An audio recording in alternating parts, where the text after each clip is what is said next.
بسم اللہ الرحمن الرحیم ایاک نعبد و ایاک نستعین۔ میرے پاکستانیوں، میں ابھی رات کے تقریباً 12 بجنے لگے ہیں، تو میں آپ کے سامنے صرف مختصر بات کرنا چاہتا ہوں، اور وہ بات ہے یہ جو سارا توشہ خانہ کا ڈرامہ چل رہا ہے۔ تو میں یہ واضح کر دوں کہ یہ ضروری آپ کا سمجھنا ہے کہ یہ توشہ خانہ یہ ہے کیا۔ یہ توشہ خانہ 70 سال سے ایک ہی قانون بنا ہوا ہے توشہ خانہ کا، جو جس کو بھی تحفے ملتے ہیں 70 سال سے، چاہے prime minister, president, minister, army chief, وہ ساروں کا ایک ہی قانون ہے۔ اسی قانون کے مطابق جو بھی توشہ خانہ سے میں نے چیزیں لی، اس قانون کے مطابق چلا۔ اب یہ کیس جو توشہ خانہ کا چلنا شروع ہوا، یہ آپ کو سمجھنا چاہیے کہ اس کیس کے اوپر، یہ توشہ خانہ کیس کے اوپر میرے گھر کے اوپر حملہ ہوا۔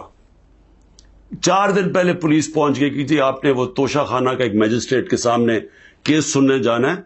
4 دن پہلے پولیس پہنچ گئی، اور یہاں پورا میرے گھر کے اوپر 26 گھنٹے اٹیک ہوا۔ مجھے جب 9 مئی کو غیر آئینی اور قانونی طور پہ اغوا کیا گیا اسلام آباد ہائی کورٹ سے، تو مجھے جب جیل میں لے گئے پولیس لائنز میں، وہاں مجھے ایک دم پتہ چلتا ہے کہ ایک جج صاحب، جج ہمایوں دلاور وہاں بیٹھے ہوئے ہیں، اور وہ آپ کے اوپر توشہ خانہ کے کیس کے اوپر کوئی کاروائی کرنا چاہتے ہیں۔ نہ میرا وکیل، نہ مجھے کیس کا پتہ، اور پتہ چلتا ہے کہ وہ ادھر آ کے میرے اوپر فرد جرم لگا کے چلے جاتے ہیں۔ فرد جرم لگا سکتے ہی نہیں جب تک کہ میرے اوپر، جب تک مجھے پوری طرح بتایا نہ جائے کہ وہ ہے کیا، میرے سامنے فرد جرم لگتا ہے یا میرے وکیل کے سامنے۔ جب ہمیں یہ پتہ چلا، اس سے اگلے دن ہم نے ریکیوزل کا کہا۔ ہم نے کہا جی ہمیں ان جج صاحب سے جس طرح انہوں نے کاروائی کی ہے، ہمیں کوئی انصاف کی توقع نہیں ہے۔ یہ 11 مئی کو ہم نے کیا۔ اس کے بعد بہرحال ایک پورا سلسلہ چلتا رہا، جس میں یہ واضح ہوتا گیا کہ ایک پلان بنا ہوا ہے کہ توشہ خانہ میں عمران خان کو ڈسکوالیفائی کرنا ہے۔ مجھے ایک سوال دیے گئے، 35 سوال دیے گئے، کوشچن جج صاحب نے کہ جی ان کے جواب دو۔ محرم کی چھٹیاں بھی تھی، خیر ہم نے بڑا زور لگا کے اس کا جواب تیار کیا۔ میں نے کوئی 1 گھنٹہ عدالت میں کھڑے ہو کے کل سارے سوالوں کا جواب دیا۔ انہوں نے 2 کوئی گواہ رکھے ہوئے تھے، سرکاری گواہ۔ کوئی بھی ایسی چیز نہیں تھی جو میں نے 35 سوالوں میں جواب نہیں دیے، ایک ایک چیز کا جواب دیا۔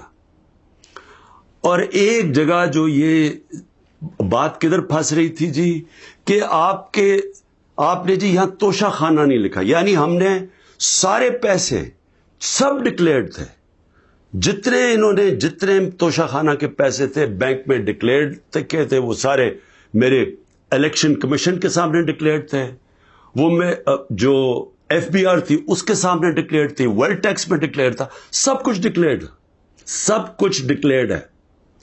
ایک جگہ پہ کہتے جی یہ پیسہ تو ہے، لیکن یہاں اس کے اوپر توشہ خانہ نہیں لکھا۔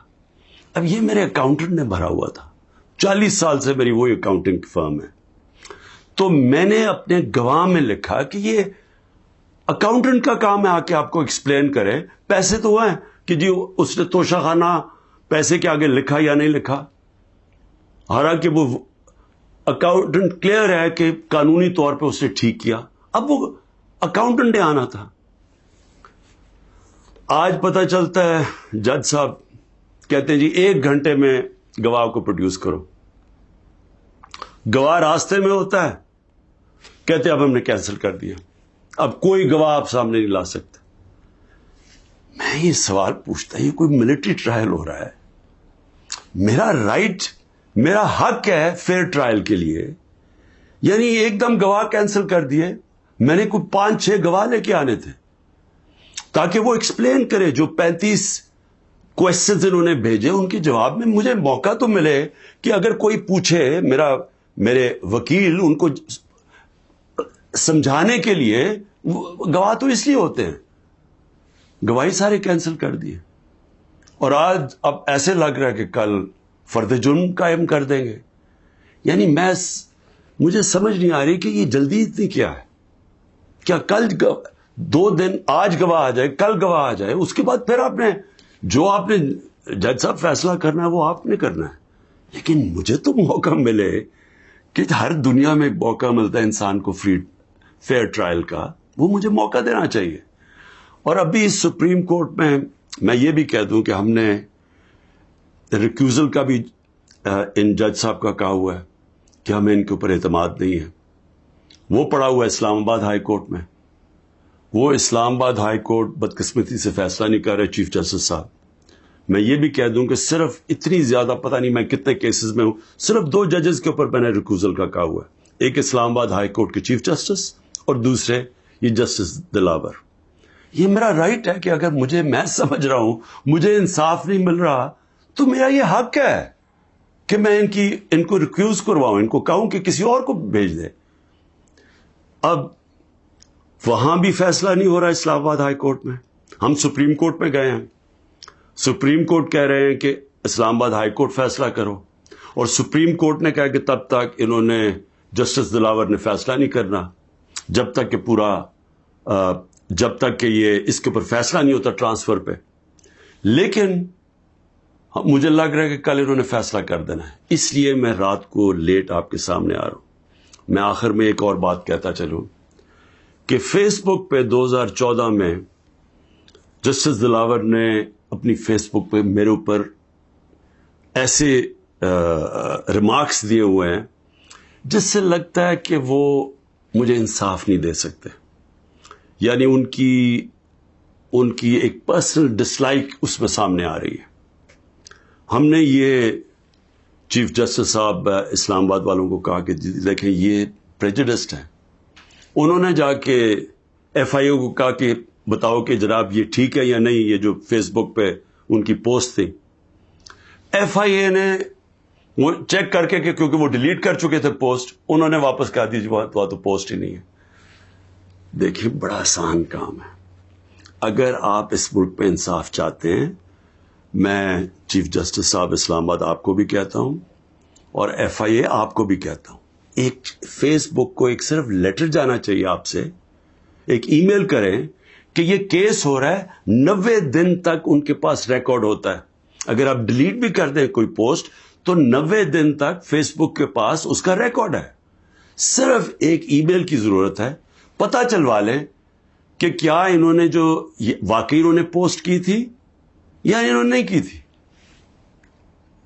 آدھے گھنٹے میں سارا اس کا پتہ چل جائے گا کہ کیا جسٹس دلاور نے واقعی وہ میرے اوپر جو بڑی ان کا مائنڈ شو کرتا ہے کہ وہ شاید میرے سے انصاف نہ کر سکے، وہ پوسٹ میں ریفلیکٹڈ ہے. پتہ چل جائے گا کہ ہے یا نہیں ہے. تو ہم صرف میں یہاں بیٹھا ہوا ہوں، 200 کیسز ہونے لگے ہیں، ایک ایک فیس کرنے کے لیے تیار ہوں، فیس کر رہا ہوں. پچھلے 2 مہینے میں 350 عدالت میں کیسز کے اندر میری پیشی ہو چکی ہے. 350، یہ بھی ریکارڈ ہے.